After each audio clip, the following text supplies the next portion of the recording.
Did you know that in the books, Euron Greyjoy is far more sinister and complex than his TV counterpart? In the books, Euron Greyjoy is known as Euron Crowseye, a name that alone hints at his dark and mysterious nature. Unlike the show, where Euron is portrayed as a flamboyant pirate, the book version of Euron is a twisted, malevolent figure with a deep understanding of dark magic. In the books, Euron returns to the Iron Islands after years of exile, bringing with him a ship called the Silence, crewed entirely by mutes whose tongues he has personally torn out. He claims to have traveled far and wide, seeing wonders and horrors alike, and brings with him artifacts of dark magic, including a dragon horn said to bind dragons to his will.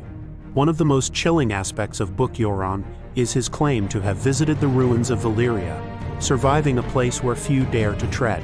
His knowledge of dark arts and his ruthlessness make him a truly formidable foe, capable of unimaginable cruelty in the books.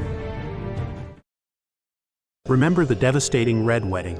Catelyn Stark's tragic end was a heart-wrenching moment for fans of both the books and the show.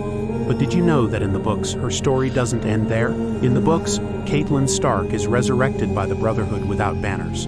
She returns as Lady Stoneheart, a vengeful and ruthless leader dedicated to avenging the deaths of her family. 3 days after the Red Wedding, Catelyn's body is pulled from the river by the Brotherhood. Beric Dondarrion, who has been resurrected multiple times, sacrifices his life to bring her back. But she is changed, her throat remains slit and her face is mutilated. As Lady Stoneheart, she leads the Brotherhood without banners with an iron fist, executing anyone associated with the Freys, Lannisters, or Boltons. Her quest for vengeance knows no bounds, making her one of the most feared figures in the Riverland. Did you know in the books Arya wargs frequently to Nymeria? In A Song of Ice and Fire, Arya is visited almost every night by what is called wolf dreams. In these dreams, Arya experiences the world through Nymeria's eyes, feeling her emotions. However, she does not consciously realize this. She tries to tell herself that they are only dreams. Eventually, after the Red Wedding, Arya has another wolf dream, in which Nymeria finds the body of Catelyn Stark and drags it out of the river. Until that point, Arya keeps insisting to the Hound that they have to go back to the twins to save her mother. But after that dream, Arya accepts that her mother is dead, and that there is nothing she or the Hound can do for her. This indicates that even though she doesn't know how to control it, she knows there is a connection. However, Arya's experiences with warging are not as developed or conscious as Bran's, since Bran is the only Stark child being actively trained on it. Did you know Robert Baratheon, the usurper king, has Targaryen blood? In the year 283 AC, after the rebellion against the Mad King Aerys II Targaryen, Robert Baratheon was crowned king of the Seven Kingdoms. Despite his hatred for the Targaryens, Robert Baratheon actually shares the same blood as his sworn enemies. To understand Robert Baratheon's Targaryen connection, we need to look at his family tree. Robert's grandmother, Rhaelle Targaryen, was the daughter of King Aegon V. Rhaelle Targaryen married Ormond Baratheon, cementing the bond between House Baratheon and House Targaryen. Their son, Steffon Baratheon, was Robert's father, making Robert the grandson of a Targaryen princess and a descendant of both houses. Ironically, Robert Baratheon, with Targaryen blood coursing through his veins, is cousin to Daenerys and Viserys Targaryen, two people he relentlessly pursued the deaths of. Did you know there's a major character in the Game of Thrones books who never made it to the TV show? Meet Aegon Targaryen, also known as Young Griff. In the books, he's believed to be the son of Prince Rhaegar Targaryen and Elia Martell. Aegon survived the brutal sack of King's Landing by being switched with another child by Lord Varys, escaping the fate of his siblings at the hands of the Mountain. This revelation is shared with Tyrion Lannister during his journey with Aegon, adding another layer of intrigue. Hidden away and raised in secret by loyalists, Aegon grows up across the narrow sea, trained in the arts of ruling and warfare. In a dance with dragons, Aegon decides it's time to claim his birthright. He lands in Westeros with the Golden Company, a powerful mercenary group. His arrival sets the stage for a new power struggle, potentially altering the balance of power in Westeros. Did you know that in the books, Sansa Stark never married Ramsay Bolton?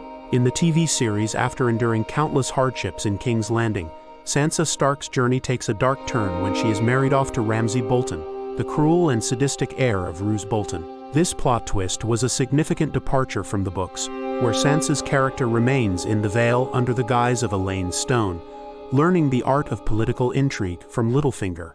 In A Song of Ice and Fire, Sansa, still in the Vale, slowly transforms from a pawn in the Game of Thrones to a player. Her time is spent managing court politics, not enduring the torture she faces at the hands of Ramsay in the show.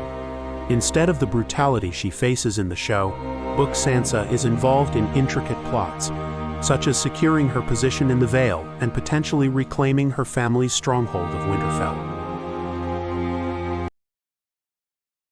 Did you know in the books, Tyrion wants to kill Jaime? In the TV series, Tyrion and Jaime share a complex relationship filled with brotherly love and loyalty. Jaime helps Tyrion escape from King's Landing after he is sentenced to death. In the books, however, a crucial revelation during Tyrion's escape significantly alters their relationship. Jaime confesses a long-held secret about Tyrion's first wife, Tysha. Years earlier, Tyrion fell in love with a young woman named Tysha, whom he believed to be a common girl.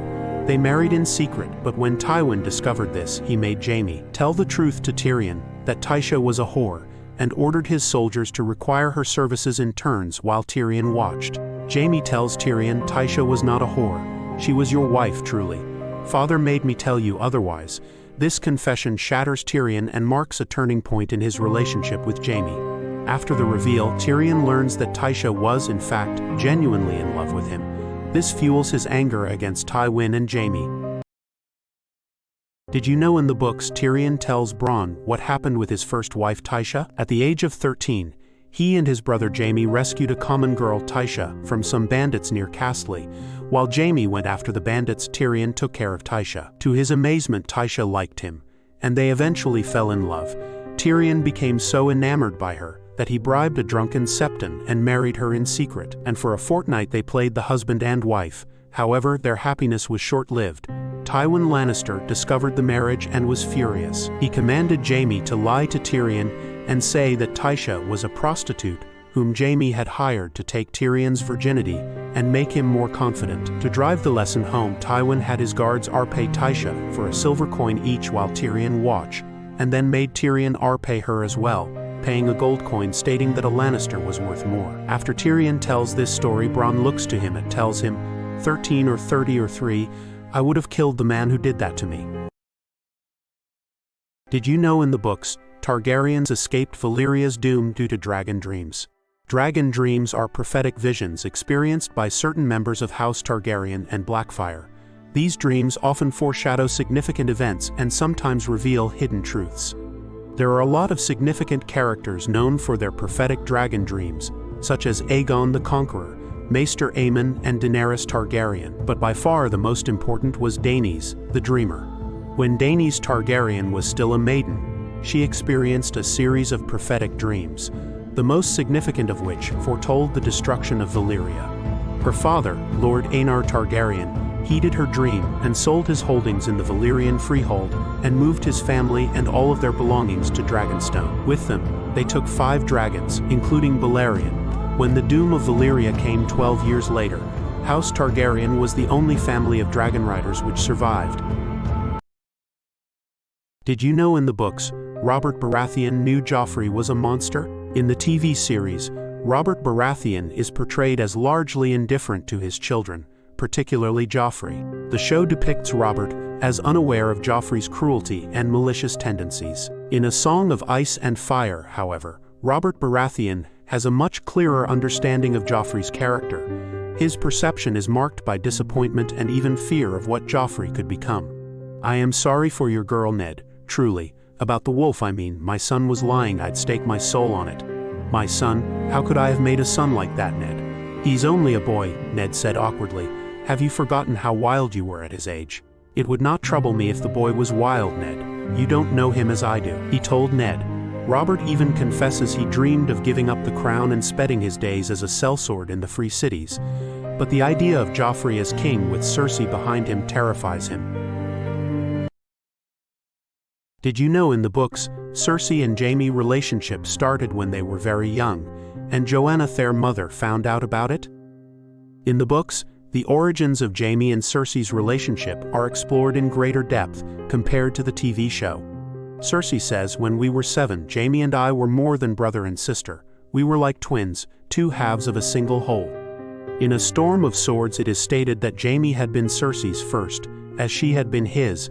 They had come into this world together, and even in the womb they had been inseparable. A critical moment in the books that isn't shown in the TV series is when Joanna Lannister, their mother, discovers the nature of their relationship. She caught them in an intimate moment, and was horrified and separated them, and moved Jaime's bedchamber to the other side of Castle Rock while placing a guard outside Cersei's room. Cersei even orchestrated Jaime's appointment to the King's Guard, so they could be together in King's Landing, never to be separated. Did you know in the books, Robb Stark doesn't marry Talisa but instead marries Jane Westerling, a young noblewoman from a house sworn to the Lannisters? Talisa is a completely original character created for the show, and Robb is immediately drawn to her strong will and compassionate nature. Their marriage is one based of love. In the books, however, after Robb is injured and taken to the Crag, where Jane nurses him back to health, Robb receives a message that his younger brothers, Bran and Rickon, have been killed by his former friend, Theon Greyjoy. Jane comforts Robb in his grief and they sleep together. In an effort to protect her honor, he weds her the next day. This marriage is one of duty and consequence. Both these marriages end up leading to the Red Wedding, as they both alienate House Frey. However, while we see the death of Talisa and her unborn child in the show, Jane is still alive in the books, as she didn't attend the Red Wedding. There is even a wild theory that she might be pregnant with Robb's child. Did you know that in the books, what Ramsay does to Theon is actually worse than what we see in the TV show? In the books, differently from the show, Theon's capture starts with Ramsay initially posing as a servant named Reek, who counsels Theon frequently, such as suggesting the death of 2 young boys, and present their corpses as the Stark boys. After a while, Ramsay reveals himself and captures Theon. He then proceeds to torture Theon repeatedly. He flayed parts of him. He broke his fingers and removed some of them, took his teeth because he hated his smile, and made him beg for death, yet death never came. It is also hinted that Ramsay may have sexually abused Theon and emasculated him. After Theon becomes Reek, he is forbidden to bathe and is caked from head to toe in filth and excrement. By the end of Ramsay's torture, even his own sister barely recognized him. Besides missing teeth, many more are loose, so he cannot eat without suffering agony. He has lost 3 stone in weight, his skin has turned pasty, and his hair turned from black to white and brittle.